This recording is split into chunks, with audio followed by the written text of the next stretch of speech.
Manusia itu kan ternyata tidak hanya fisik, ada juga rasa, ada juga pikiran, ada juga hawa nafsu. Itu yang menarik. Makanya sampai kemudian muncul kalimat Rasulullah, kowe nek dikei gunung emas itu, emas sak gunung, saya minta maaf itu, emas sak gunung, apa yang terjadi kira-kira? Minta lagi. Loh kenapa? Nah, itu esensi kehidupan.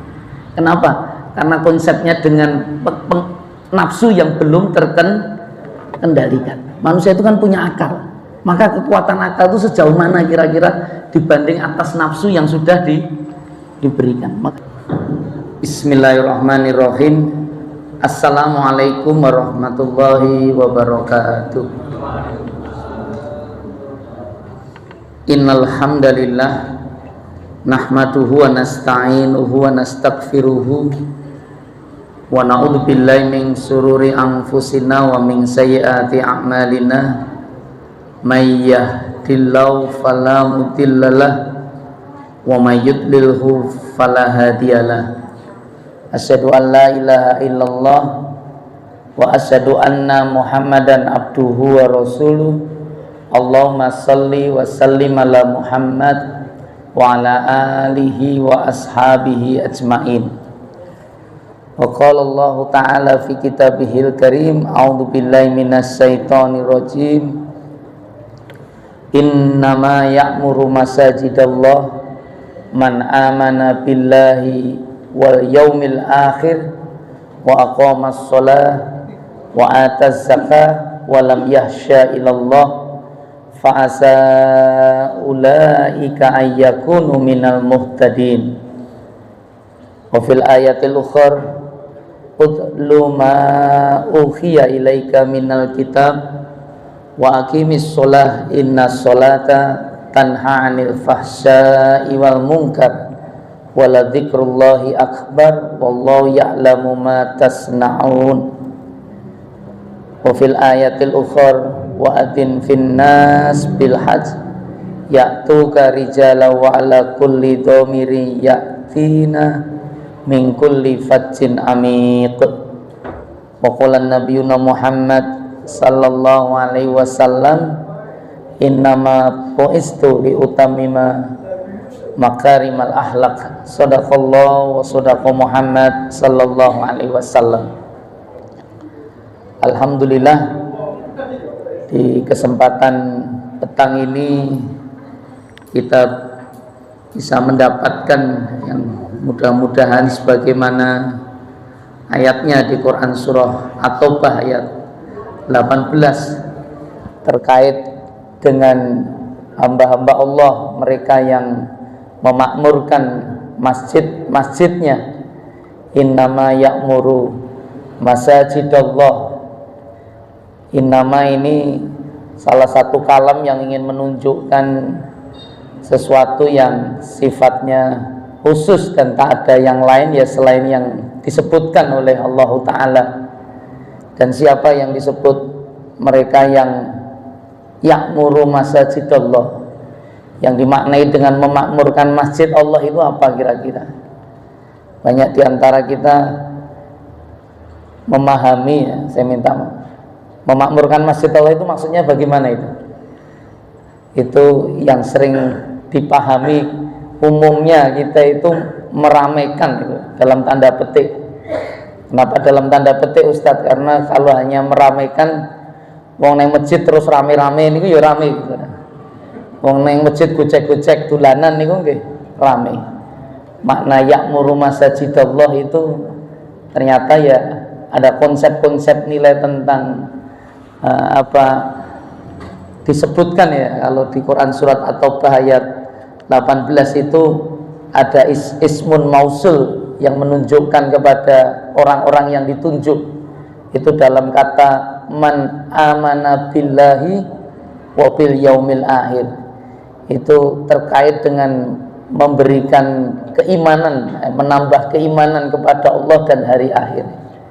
Jadi makna makmur itu sejatinya adalah orang yang bisa mengambil manfaat atas keberadaan rumahnya.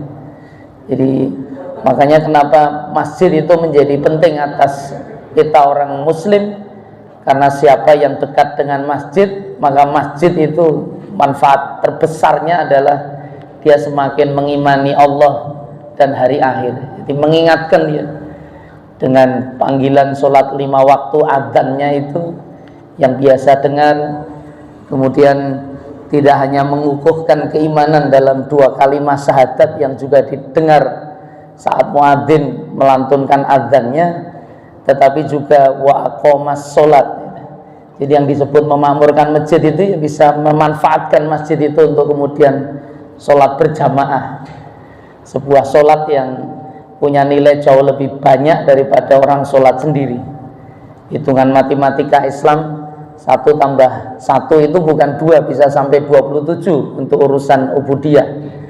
Karena memang ini konsepsi nilai yang ingin ditunjukkan oleh Allah agar kita ini senantiasa berada dalam sebutan orang-orang yang dimuliakan. Subhanalladzi asra bi abdihi. Allah itu ingin menyebut hamba yang dimuliakan saat memperjalankan Isra wa Mi'raj kepada baginda Nabi Muhammad sallallahu alaihi wasallam, bukan disebut namanya, tetapi status yang sangat tinggi itu adalah bi abdihi, itu hambanya. Maka menjadi Abdullah itu adalah salah satu obsesi terbesar. Maka di zaman Rasulullah dulu, nama favorit itu kalau punya anak atau bahkan sahabat setelah menjadi muslim mengucapkan 2 kalimat syahadat di hadapan Rasulullah, itu rata-rata mengubah namanya menjadi Abdullah, hamba Allah. Kenapa ya? Karena tugas kita utama itu ya sesungguhnya adalah mengabdi kepadanya, dan simpul pengabdian itu dalam wa aqomas sholat, itu menegakkan sholat, mendirikan sholat. Jadi artinya konsep syariah itu dilaksanakan. Makanya umat muslim, orang beriman itu tanda utama dia sebagai hambanya ya dia akan penuhi, dia tegakkan sholat-sholatnya. Jadi kalau ada seorang hamba ditanya, gaweanmu saiki apa mas, pekerjaanmu apa mas? Saya menunggu panggilan adzan, pekerjaan saya ya sholat 5 waktu. Nah, itu artinya dia sudah menunjukkan dedikasi paling tinggi sesungguhnya atas seluruh hidupnya. Lah karyawan wi sambilan tok itu. Lah dodolan wi sambilan tok. Jadi urusan utamanya ya untuk menunjukkan dedikasi kita di hadapan Allah sebagai hambanya. Bukankah wa ma umiru illa liya'budullaha mukhlisina lahuddin. Jadi tugas utamanya yang menetapi 5 waktu itu. Wa ataz zakah, kemudian menunaikan zakah. Orang masjid itu simbolitas bahwa sesungguhnya manusia ini saling membutuhkan satu dengan yang lain. Manusia itu, kita ini ya secara individu cenderung egosentris. Egosentris itu nopo Ustaz? Individualistis. Jadi kalau jenengan foto bareng-bareng terus sampai 5 kali jepretan, terus kau nilai mana yang ditampilkan, mesti jenengan delok foto jenengan piyambak. Jarang orang yang memperhatikan penampilan koncone. Nek wis apik menurut dia itu dirinya, maka yang dipilih itu kadang-kadang dia tidak peduli kepada yang lain. Itu kecenderungan manusia. Tapi sesungguhnya masjid itu mudah-mudahan bisa menjadi tempat terbentuknya konsep nilai ukhuwah, kebersamaan. Siapa yang mampu sesungguhnya bisa membantu yang tidak mampu. Siapa yang kuat itu bisa mengokohkan atau bisa menuntun mereka yang lemah. Itu kebersamaan. Itulah maka konsep nilai-nilai ukhuwah itu dibangun mulai dari masjid-masjid yang paling dekat dengan rumah kita. Dan nanti memang konsep puncaknya Allah Ta'ala akan hadirkan dalam konsep masjid yang disebut dengan Masjidil Haram. Itu konsep penunaian ibadah haji. Makanya kalau orang berbicara tentang umroh itu kan kata dasarnya dari ain, mim, dan roh. Itu sama dengan ya'muru, dari orang memakmurkan. Kenapa dengan umroh? Umroh itu konsepnya bukan sekedar kunjungan sebagaimana al-hajj, tetapi manfaat terbesar apa yang bisa kita dapatkan dari sebuah perjalanan mulia itu kan itu. Makanya nilai-nilai kebaikan itu ya insya Allah akan terus senantiasa kita kejar. wa adzin finnas bil hajj ya'tuka rijalan wa ala kulli dhamiri ya'tina min kulli fajjin amik. Jadi kalau hari ini kita sudah masuk di bulan apa, Dzulqa'dah atau Dzulqa'dah? Dzulqa'dah atau Dzulqa'dah? Itu kalau nggak ada harokatnya memang orang bisa berbeda pendapat ketika menyebut antara Qa'dah dan Qi'dah. Jadi apa maknanya Dzulqa'dah atau Dzulqa'dah itu? Yang salah Dzulqa'dah itu salah. Jadi bukan itu. Dalam bahasa Arab, nama-nama bulan Arab itu memang muncul hadir karena memang kebiasaan masyarakat Arab. Dan kenapa disebut dengan Dzulqa'dah? Jadi kalau orang sana lebih familiar, ternyata istilahnya bukan Dzulqa'dah tapi Dzulqa'dah. Walaupun arti maknanya ya hampir sama, tetapi memang tidak sama persis. Loh kenapa? Harokat yang berbeda ternyata beda. Apa maknanya Dzulqa'dah? Apa maknanya Dzulqa'dah, Ustaz?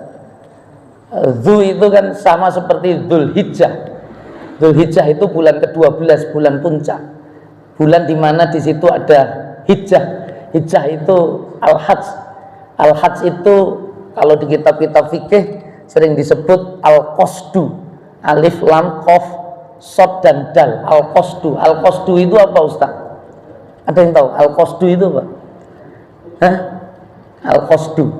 Nah, itu kalau dalam bahasa kita sudah dengar istilah maksudmu apa gitu. Maksud itu dari kata qasdu itu ternyata. Maksud itu ya konsep motif, tujuan, menuju. Makanya al-hajj itu menuju. Lah kenapa kalau maknanya al-hajj dan al-qasdu sama, kenapa penyebutannya al-hajj, Ustaz? Bukan ibadah al-qasdu kira-kira? Itu ternyata juga beda. Kenapa Al-Quran lebih menekankan di surah ke-22 itu dikasih nama surah al-hajj, dan ibadah kita juga walillahi 'alan nasi hijjul bait. Penamanya al-hajj itu kenapa? Karena kalau al-qasdu ya sekedar menuju atau tujuan saja. Tetapi kalau al-hajj itu ada penekanan hajjahnya itu. Jadi ini kebutuhan yang sangat serius untuk dipenuhi. Tujuan paling utama. Makanya kalau orang mau berangkat haji itu ditanyakan tujuan utamanya apa toh? Banyak orang yang nggak ngeh itu. Kalau kita ngaji kitab-kitab tafsir itu kalau membaca satu ayat itu biasanya ada munasabah dengan ayat sebelum dan sesudahnya. Dan kalau baca ayat al-hajj nanti Anda harus bedah bagaimana ketika Al-Quran memerintahkan di awal ayat, misalnya di surah Al-Baqarah ayat 196 itu harusnya tuntas sampai ayat 202. Ayat ketika bicara wa atimul hajj wal umroh lillah, yang paling awal penuhilah, sempurnakan, atimu itu sempurnakan, haji dan umroh itu lillah karena Allah Ta'ala, karena Allah Ta'ala. Dan tujuannya apa haji? Itu nanti di puncak, nanti kalau sampai ayat kita ini, kalau dulu mengkaji puasa kan baca Al-Baqarah 183 sampai 186 atau 87 ya? Sampai 85, 86, 87 itu masih urusan puasa. Di haji itu sebenarnya juga itu, jangan hanya 196. Itu nanti kalau antum tuntas membaca sampai ayat 202 Anda baru paham tujuan terbesar kenapa orang jauh-jauh itu direwangi akan menuju ke sana itu. Nah, kenapa haji itu? Nah, itu sudah ada tercantum di ayat itu. Itu makanya orang Mekah menyebut al-hajju ashhurum ma'lumat di Al-Baqarah 197 itu ya masuk di dalamnya bulan Syawal dan bulan Dzulqa'dah ini. Kenapa penyebutannya Dzulqa'dah, Ustaz? Dzulqa'dah itu seperti Dzulhijjah, itu hari-hari di mana orang-orang Arab ya khususnya itu sudah nggak kemana-mana. Jadi kalau Anda lihat masyarakat Arab utamanya yang di Mekah itu, maka aktivitasnya kan sudah tercermin yang Al-Quran sampaikan, li'ila fi Quraisyin ila fihim rihlatas syita'i wassaif. Aktivitas kehidupan mereka itu bisnis, mereka keluar dari kota Mekah entah ke Yaman, ke Sam dan sebagainya dan seterusnya. Tetapi begitu sudah Ramadan itu Syawal itu mereka sudah menyiapkan, mereka nggak pergi kemana-mana. Kenapa? Karena orang yang dari mana-mana itu akan merapat ke kota Mekah. Maka 1 bulan sebelum Dzulhijjah itu namanya Dzulqa'dah atau Dzulqa'dah. Apa maknanya Dzulqa'dah? Ada yang tahu apa maknanya Dzulqa'dah? Itu Qa'dah. Anda pernah dengar kalau dalam bahasa Arab maq'adun, mim qaf ain dal, maq'adun. Itu kalau dulu di sekolah ada bangku itu selain kursiun kita dikenalkan hadza maq'adun. Maq'adun itu apa? Kursi. Nah itu diambilnya dari kata itu Dzulqa'dah atau Dzulqa'dah. Itu bulan dimana wong gerlingguh-lingguh tok ning kono. Wong Arab nggak kemana-mana, mereka yang berdatangan. Jadi tinggal lahan-lahan mana yang mau diambil, space-space mana untuk perdagangan, itu memberikan nilai keuntungan. Nah kenapa Ustadz bedanya Qa'dah sama Qi'dah itu? Itu kalau nggak belajar bahasa Arab ya nggak ngeh kita. Kalau Qa'dah itu duduknya rapatek jenak. Rapatek jenak itu yang bar lingguh terus kepengen ngadeg lingguh neh neng nek Qi'dah wis santai tenan. Jadi Dzulqa'dah. Jadi podo-podo ini bulan dimana jenengan hanya duduk-duduk saja di rumah, cukup mempersiapkan karena akan banyak berdatangan tamu dari mana-mana. Itu makanya bulan itu disebut bulan Dzulqa'dah atau Dzulqa'dah. Kalau istilah kita lebih populer Dzulqa'dah ya. Tapi kalau di sana malah Dzulqa'dah, karena kalau Qa'dah kuwi lingguhe rapatek jenak. Nek Qi'dah kuwi ya lingguhe tenanan, artinya menikmati aktivitas duduk-duduk ini. Nah, itulah konsep nilai. Lah apa sesungguhnya tujuan utamanya, apa orang jauh-jauh itu datang ke sana? Nah, oleh Rasulullah memang kemudian haji itu disempurnakan dengan manasik yang disesuaikan dengan apa yang sesungguhnya pernah dulu disampaikan untuk mengingatkan kembali tentang manasik, sebuah apa istilahnya ritus sejarah yang pernah terjadi di zaman Nabiuna Ibrahim alaihissalam, dan itu didekatkan betul itu makanya dengan sholat. Jadi kalau ditanya antara sholat dan haji itu sangat kuat hubungannya. Kenapa Ustadz? Itu dari masjid ke masjid, dari masjid di rumah kita Anda nanti akan menuju ke Masjidil Haram, itu sama-sama masjid, tapi ada suasana yang sangat beda karena sesungguhnya di Masjidil Haram inilah yang Allah Ta'ala ingin pertunjukkan tentang bagaimana Nabiuna Ibrahim alaihissalam saat Allah bangunkan rumah Bil Baitil Atiq, itu rumah yang sangat kuno sebagai awal tempat manusia beribadah. Makanya sholawat Rasulullah Muhammad Sallallahu Alaihi Wasallam itu diajarkan dalam sholat di tahiyat akhir, itu sholawatnya namanya sholawat Ibrahimiyah. Allahumma sholli ala Muhammad wa ala ali Muhammad kama shollaita ala Ibrahim wa ala ali Ibrahim wa barik ala Muhammad wa ala ali Muhammad kama barakta ala Ibrahim wa ala ali Ibrahim fil alamina innaka hamidum majid. Ibrahim itu posisinya hari ini di mana kira-kira? Ada yang tahu? Kenapa Anda diminta untuk menghubungkan diri Anda kepada Nabiuna Ibrahim? Ibrahim hari ini posisinya di mana? Halo? Ada yang tahu? Ada yang tahu? Itu pernah ditemui baginda Rasulullah loh. Saat Isra wa Mi'raj. Saat Mi'raj di mana itu? Posisinya Nabi Ibrahim di langit. Langit keberapa? Langit ketujuh. Di langit ketujuh itu ada satu rumah Allah yang disebut Baitul Ma'mur. Tahu Baitul Ma'mur? Nah, bukan masjid Baitul Ma'mur itu. Ada. Itu Baitul Ma'mur itu tempat matofnya. Matof itu tempat para malaikat tawaf. Jadi frekuensinya dengan Masjidil Haram itu sangat kuat. Makanya ada satu doa yang terkumandang. Dan di situ Ibrahim hadir. Itu ada satu doa yang disebutkan dalam kitab suci Al-Quran. Dan itu dipercaya dan diyakini. Kalau orang paham dan mengerti tentang haji, tentang umroh, maka doa itu pasti harus dia baca. Nggak boleh tidak, karena memang Rasulullah mengajarkan. Haji dan umroh itu kan ibadah fisik. Tapi ada satu doa yang nggak boleh ditinggalkan. Apa doa apa itu? Pernah dengar? Diabadikan dalam Quran, dan itu ayat tentang haji dan umroh. Nah, nanti bisa dibuka di Quran surat Al-Baqarah ayat 201-202. Wa minhum may yaqulu rabbana atina fid dunya hasanah wa fil akhirati hasanah wa qina adzabannar ulaika lahum nasibum mimma kasabu wallahu sariul hisab. Ini ayat Allah ini. Ini tujuan terbesar orang hajah itu memenuhi hidupnya. Makanya itu dibaca. Di mana dia membaca itu? Saat ketika dia tawaf menjelang akhir, saat di rukun Yamani sampai di Hajar Aswad. Mulai tawaf itu kan dari Hajar Aswad. Loh, ada apa dengan doa-doa ini? Ini yang disampaikan Rasulullah yang dikutip oleh Abdullah bin Abbas. Disitulah ketika doa-doa kalian panjatkan dan diminta berdoa dengan doa ini, itu yang ngamini malaikat yang ada di Baitul Ma'mur sana, yang sama-sama sedang tawaf. Maka terbayang bagaimana ijabahnya di antara doa itu apabila bisa kita panjatkan. Kemuliaan-kemuliaan besar inilah yang harusnya bisa dihadirkan. Ternyata ada tujuan agar mendapatkan kebahagiaan dunia dan kebahagiaan akhirat, dan bisa terlepas dari adab benar. Adab benar itu siksa neraka. Ini doa yang sesungguhnya ingin ditunjukkan atas diri kita. Kalau orang Jawa nyebutnya donga sapu jagat. Sapu jagat iki kowe njaluk donya, njaluk akhirat. Oke ndi oleh oke akhirate apa oke donyane kira-kira? Hah? Akhiratnya. Lo kenapa tahu banyak akhiratnya di mana? Ada penambahan wakina. Kalau hanya Robbana atina fid dunya hasanah wa fil akhirati hasanah, wis seimbang.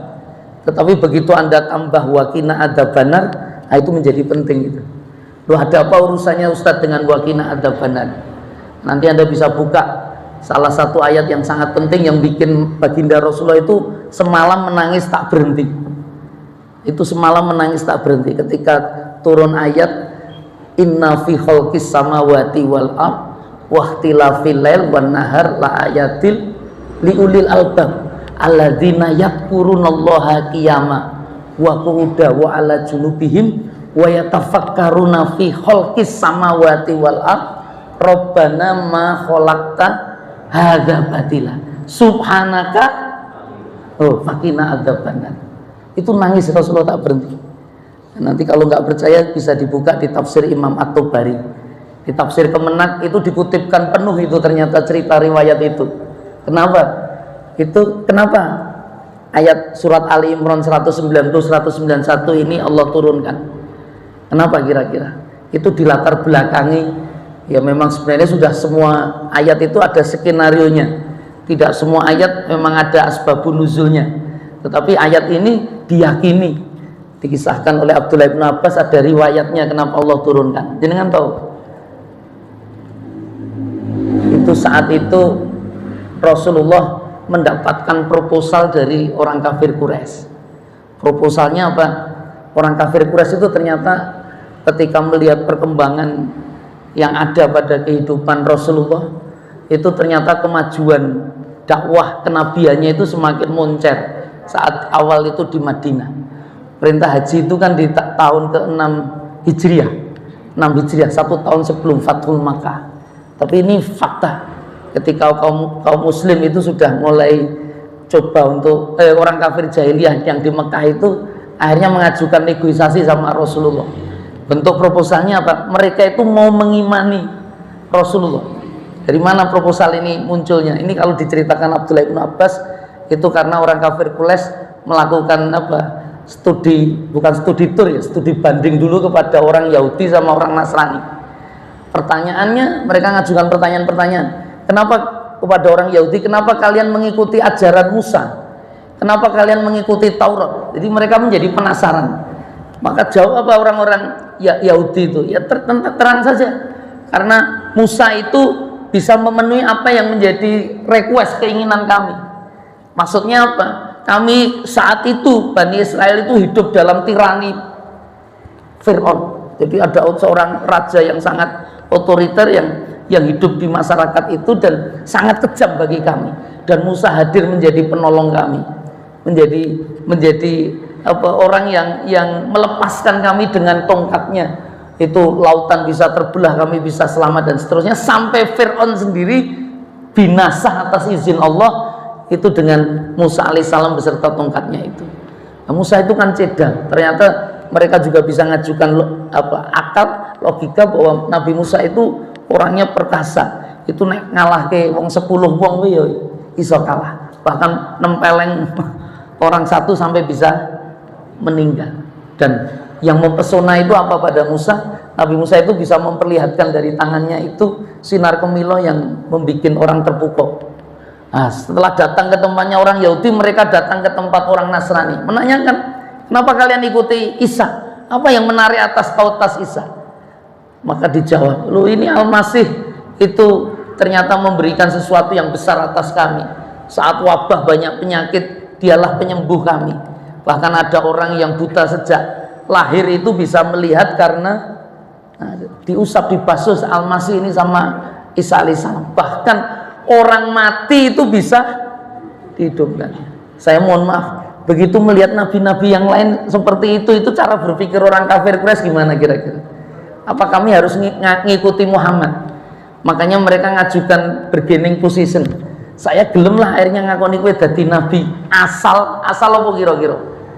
Kowe njaluk kali Gusti Allah sesuatu yang membuat kami nanti akan kami sepakat orang kafir jahiliyah itu akan mengimani apa yang kau mau bawa ajarannya.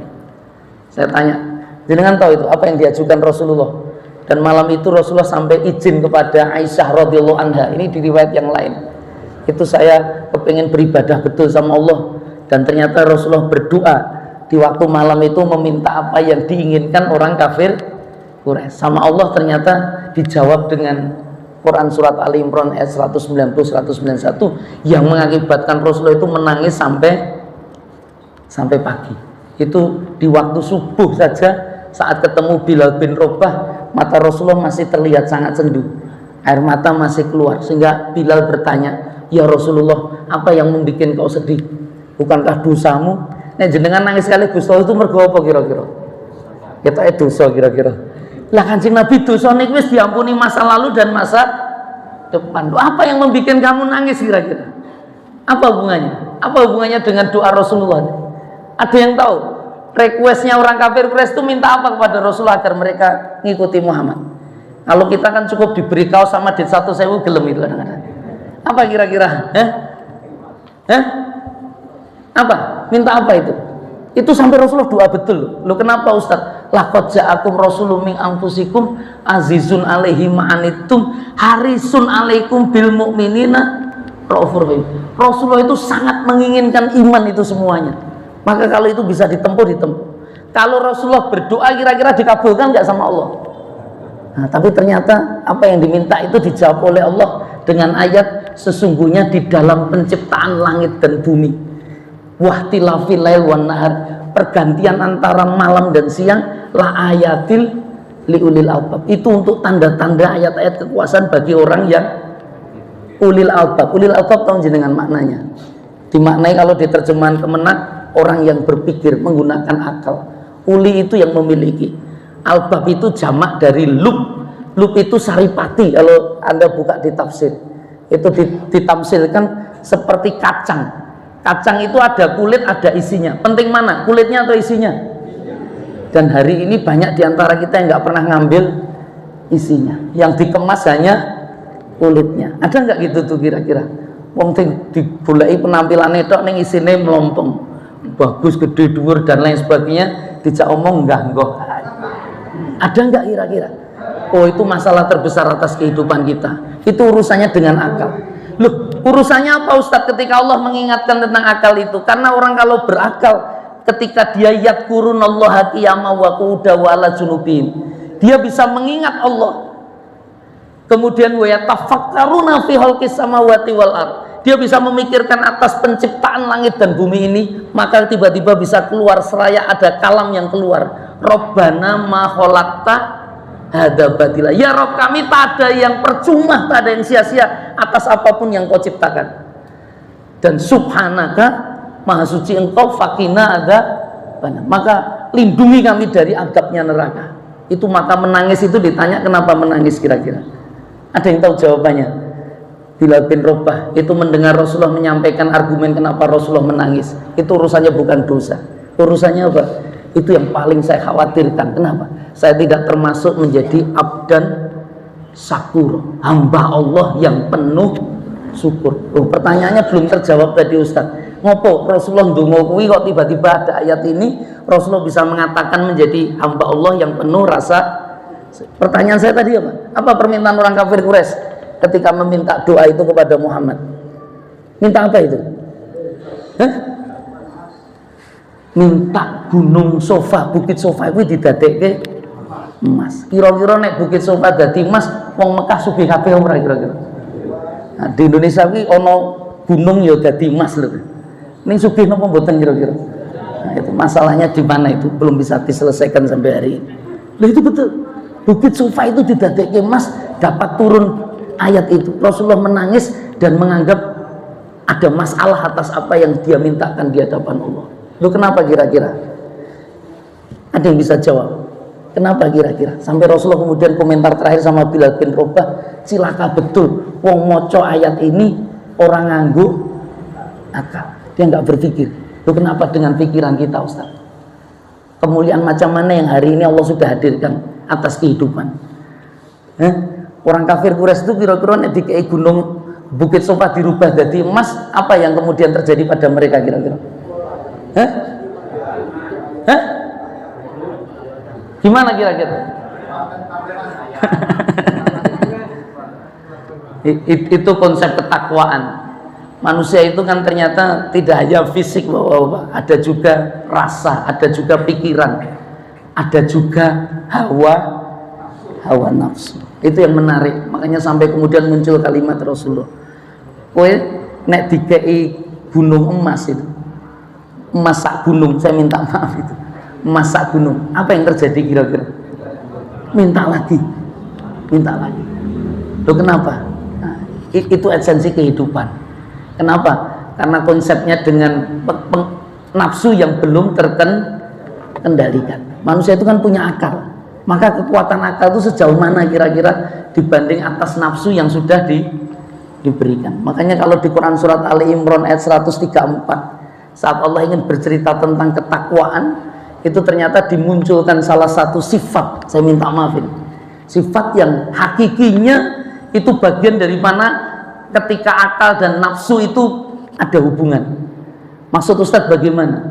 Terpikir nggak ketika jenengan bicara tentang ciri-ciri ketakwaan, Allah bercerita tentang alladzina yunfikuna fisaroi wadori. Siapa itu Ustadz? Orang-orang yang bertakwa ternyata adalah orang-orang yang alladzina yunfikuna, itu mausuf sifat. Alladzina itu mausuf, orang-orang yang disifati dengan orang yang senang berbagi, menolong dan memberi, sesuatu yang terus-menerus terjadi. Kalau saya tanya alladzina yunfikuna itu sifat apa itu kira-kira? Sifat dermawan. Saya tanya, kalau saya tanya sifat dermawan itu sandingannya wong sugih napa wong melarat kira-kira? Itu masalah terbesar jenengan. Loh kenapa Ustadz? Penjelasannya cetos ini. Fisaroi. Loh, dermawan itu ternyata posisinya bisa dalam posisi lapang, wador, juga dalam posisi sempit. Malah nasihatnya Gus Bahak, mumpung kowe rapate sugih dermawano. Loh kenapa? Karena kowe wis sugih kuwi luwe. Kenapa? Karena nafsu. Maka saya tanya, kalau orang dermawan kuwi dikai emas sak gunung, apa yang dilakukan kira-kira? Orang dermawan loh, nek wong kurang wi wong nafsu. Iya apa yang akan dilakukan orang dermawan kira-kira? Ditum. Dia akan gelisah. Sebagaimana Rasulullah kalau ada masih yang tersisa, karena nanti masih akan ditanyakan sama Allah. Mungkin pengajian Nur Mirah dikumpulke kabeh wis tak kei sekilo kowe Mas. Lu masih kurang. Piye carane ndang dintekke. Lu kenapa? Itu orang yang yunfikuna fisaroi wa doroi. Tapi karaktermu itu belum selesai. Kamu itu tidak menggunakan akal nih, jedo nggunake nafsu. Lu itu bermasalah jenengan. Makanya kalau ada orang yang sudah punya rumah 5, punya mobil 4 nih ngijek kepengen omah sing ke-6, mobil ke-7, kira-kira wong bermasalah apa mboten kira-kira? Bermasalahnya di mana Ustaz? Lah masalahnya itu kau gunakan akalmu atau nafsumu kira-kira?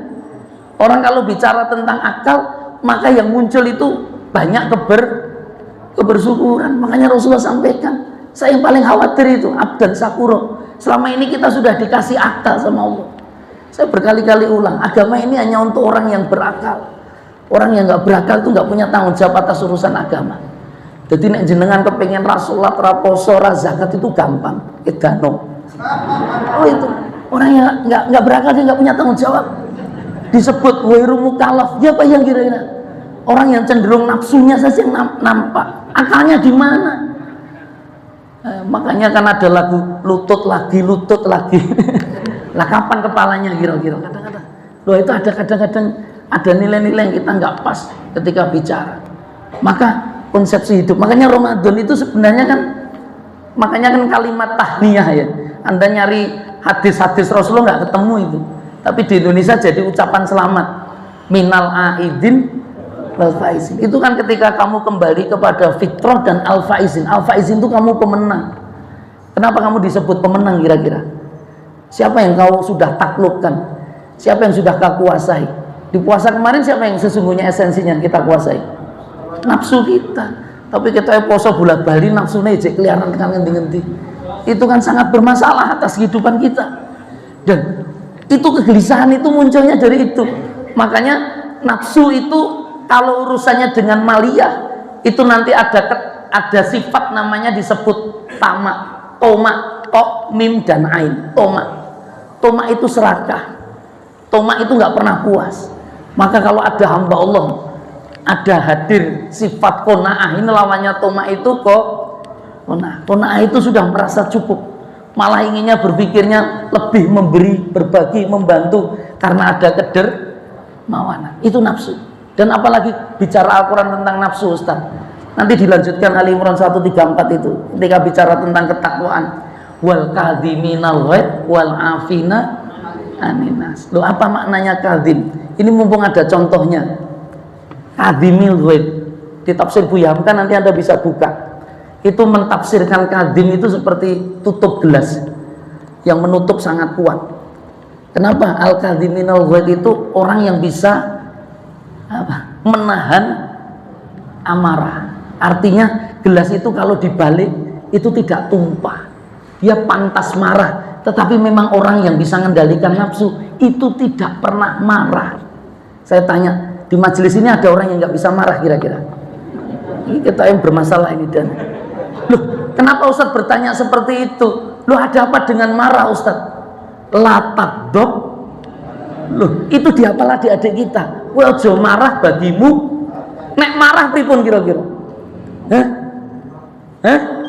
Walladzina idza fa'alu fahisah. Itu marah itu bisa menimbulkan kejahatan, kekejian yang besar. Saya minta maaf. Saya itu dulu sebelum Covid sering kali diminta ngisi di Rutan Solo. Rutin saya. Nah, yang menarik itu mungkin 17-18 tahun yang lalu. Saya masih ingat itu. Ingat betul. Ada seorang Mbah Kakung itu, orang tahanan itu minta, Ustadz belikan saya kacamata plus di belakang alun-alun. Saya keluar, saya bisa belikan. Saya kasihkan dia untuk apa? Biar saya bisa baca Al-Quran. Baca Quran itu bagus sekali. Sholatnya bagus, wiridnya bagus, zikirnya bagus. Loh, saya tanya, Mbah, jenengan kok iso begini kasus nopo? Itu ketika dia cerita, itu tiba-tiba wajahnya memerah seperti marah, seperti nggak ada kekecewaan. Tapi teman-teman tahanan yang lain cerita, Ustadz, ini nek dewean nangis terus Ustadz. Loh, kenapa? Kasusnya apa dia? Anak dewe dipateni. Loh, kok iso? Oleh Allah kasih ujian punya anak itu nakal sekali. Hobinya mabuk-mabukan, mendem, foya-foya dan seterusnya. Barangnya orang tua didoli, puncaknya itu genset untuk pertanian dia juga dijual. Itu ditantang duel padu. Ketika dinasihati apa-apa malah nantang wong tuane dalam posisi mendem. Tanding padu karo wong tuane. Menang sing ra mabuk. Itu mbahe wong tuane. Terus dipendem di plester gitu. Tapi konangan masuk penjara. Saya tanya, orang marah itu ada akal sehat nggak kira-kira? Nggak ada. Orang marah itu orang bisa melakukan apa-apa. Jenengan kalau marah, gelas piring bisa pecah nggak kira-kira? Bisa. Makanya memang ganti plastik. Loh, kenapa Ustadz? Kok begitu pecah gue sadar? Gelon apa enggak kira-kira? Gelon. Karena itu perbuatan fahisah. Itu nafsu itu. Itu nafsu. Itu makanya Islam itu sangat menentang sesuatu yang menghilangkan akal sehat. Maka nggak boleh marah itu. Anda nggak boleh ada alasan saya boleh marah Ustaz, nggak ada itu. Karena ketika marah nafsu yang dominan. Beda dengan tegas loh, disiplin loh, hukuman, tapi tidak boleh dengan kalau kemarahan emosi nanti mesti gelo, dengan nangis. Misalnya nempeleng anak itu ketoke dalam rangka tegas apa nesu kira-kira. Wah, itu harus Anda bedakan. Ali bin Abi Thalib itu waktu mau lawan diludahi, dihentikan itu. Karena takut nanti yang bekerja itu setan, bukan akal. Dan puncaknya adalah wal afina aninas, itu pemaaf. Saya tanya, masih ada nggak kira-kira ada orang-orang yang jenengan iki anyel tenan karena ndek ingin ngapusi kowe, dolimi kowe, kira-kira buat nyelin apa kira? Kalau masih ada, Anda masih bermasalah. Loh, kenapa Ustadz? Itu Quran yang menyampaikan Anda itu harus pemaaf. Loh, maksudnya gimana Ustadz? Bukankah dia berbuat dolim, dia berbuat jahat? Itu yang Anda nggak senang itu bukan orangnya, tetapi apa? Wiangnya loh, beda ngono kuwi. Nah, itu perbuatannya. Loh, kenapa dengan kedoliman Ustadz? Orang dolim itu wallah demi Allah, kalau dia nggak segera tobat, saya minta maaf, nggak segera tobat, itu aniaya yang Allah Ta'ala sampaikan. Laknat itu sebagaimana seperti anak durhaka kepada orang tua, balasannya biasanya dipercepat. Itu orang wong dolim. Wong dolim itu betul. Kowe rasa dadak ndongake elek, rung karuan kowe luwih apik katimbang dhewe malah. Dongakno sing apik karena kowe yo masih butuh donga. Makanya kasih solusi Al-Qur'an, audolamu anfusahum. Itu orang yang mendendam, anyel, dengki, masih marah. Saya minta maaf, itu dianggap orang yang menganiaya diri sendiri. Saya tanya, kowe benci sama seseorang, itu yang rugi yang jenengan benci atau jenengan kira-kira? Hah? Diri sendiri atau orang yang kita benci? Oh, jane ngerti teori ini jenengan. Tapi kenapa nggak bisa mempraktekkan kira-kira? Loh, itu kecuali jenengan panggilkan dukun loh. Oh, itu hasad itu kemudian muncul. Makanya sampai turun Quran surat Qul a'udzu birabbil falaq sama Qul a'udzu birabbin nas. Itu wong Yahudi anyel kali Kanjeng Nabi Muhammad. Anyel tenan itu. Makanya kemudian rambut Rasulullah sampai diambil, diikat itu sampai 11 ikatan. Makanya 2 surah itu ada 11 ayat. Itu melepaskan tali-tali ikatan untuk menghilangkan sihir itu. Jadi nek urusan dukun itu bisa lenyap. Walaupun ayat Allah ada bicara tentang wa min syarrin nafasati fil uqad. Dukun wedok ketika meniup-niup itu. Loh, kenapa dengan dukun wedok itu? Ustadz, literasi ilmu perdukunan, saya minta maaf, itu kata para ulama. Kuwi podo-podo gelare S1 dukun lanang kalih dukun wedok. Kuwi nek kon tempur kon padu, kuwi mesti menang dukun wedok. Makanya wong wedok nek kepengin menang karo wong lanang dadi yo dalam urusan perdukunan. Loh, itu gitu, itu dukun wedok itu mengerikan. Hasidin itu hasad itu bisa luar biasa, Loh, itu sejarah itu kisah itu. Nah, inna sani'aka wal abtar, itu bicara Allah dengan orang kafir yang benci dengki kepada Muhammad. Sing rekoso napa? Ya sing benci. Al abtar yang rugi, yang terhina itu orang yang Lalu solusinya bagaimana Ustadz? Zakarullah fastaghfaru lidunubim wa may yaghfiru dzunub illallah wa lam yusiru ala ma fa'alu wa hum ya'lam. Kowe nek ana rasa kuwi banyak ingat kali Gusti Allah. Kenapa ingat sama Allah? Orang itu diminta ingat sama Allah. Nek ingat sama Allah, wallah demi Allah pasti tidak ingat kesalahan orang. Nggih napa nggih kira-kira? Ingat kesalahannya sinten kira-kira? Diri sendiri. Loh, ngerti jane yo. Itu makanya kalau kowe benci sama seseorang berarti kamu tidak dominan zikrullah, ingat sama Allah. Itu betul. Orang kalau ingat sama Allah yang dia ingat pasti kesalahannya diri sendiri. Untuk apa berpikir tentang kesalahan orang lain? Orang lain itu malah didongake saja, mudah-mudahan dapat hidayah, dapat kebaikan. Wah, gampang mentos. Oh, enggak seperti itu. Tugas Anda itu dai, dakwah. Selama memang dia belum mati, Rasulullah itu kalau ditanya sama wasi gimana kira-kira? Wasi itu sing nombak pamane, tapi ternyata malah dapat hidayah loh dia. Loh, itu Allah ingin tunjukkan itu. Luar biasa itu. Kadang-kadang dalam konsep ilmu kita ini kita nggak pernah tahu masa depan kita itu kayak apa. Makanya mudah-mudahan kita bisa saling mendoakan berada dalam jalan kebaikan. Itulah Bapak Ibu yang dimuliakan Allah. Mudah-mudahan jenengan bisa fokus, bisa memandang akal sehat ini dengan ayat-ayat Allah sehingga menjadi fokus dalam rasa kebersyukuran atas nikmat yang Allah berikan. Dengan seperti itu insya Allah Allah akan perlihatkan nikmat-nikmat besar lainnya yang menjadikan Anda akan merasakan betul nikmatnya hidup ini. Dan terakhir saya ingatkan, kadang-kadang kita ini hanya bicara tentang urusan nikmat, rezeki itu hanya ukurannya harta. Ya apa ya kira-kira. Sedangkan dalam agama itu kecil sekali. Makanya wis dekau 100 kok dadi 700.000 kadang-kadang itu. Loh, hitungan-hitungan kayak apa itu? Loh, kenapa Ustaz bisa katakan seperti itu? Loh, nikmat terbesar itu apa kira-kira? Iman Islam. Saat Anda bisa jamaah masjid di sini, iso lungguh ngrungokke pengajian, itu nikmat luar biasa. Nanti malam bangun jam 2 bisa sholat tahajud, bisa ada program one day, one juice dan seterusnya. Wah, itu berkahnya besar sekali itu. Berkahnya besar sekali. Itu mahal itu. Makanya Rasulullah menangis. Urusan dunia itu ngapain dikejar, nggak rampung-rampung. Nggak perlu mati-matian mengejar sesuatu yang tak dibawa mati. Dibawa mati nggak kira-kira? Nah, yang perlu Anda persiapkan, lakukan dengan mati-matian itu bekal apa yang harus kita persiapkan menghadap Allah. Setuju nopo betul? Karena sudah setuju diakhiri mawon, mudah-mudahan berkah semuanya. Aku qouli hadza astaghfirullahaladzim. Mohon maaf apabila ada kalam yang kurang berkenan. Mari kita tutup majelis dengan doa kafaratul majelis. Subhanakallahumma wa bihamdika asyhadu an la ilaha illa anta astaghfiruka wa atubu ilaik. Kurang lebihnya mohon maaf sebesar-besarnya. Billahi taufik wal hidayah. Assalamualaikum warahmatullahi wabarakatuh.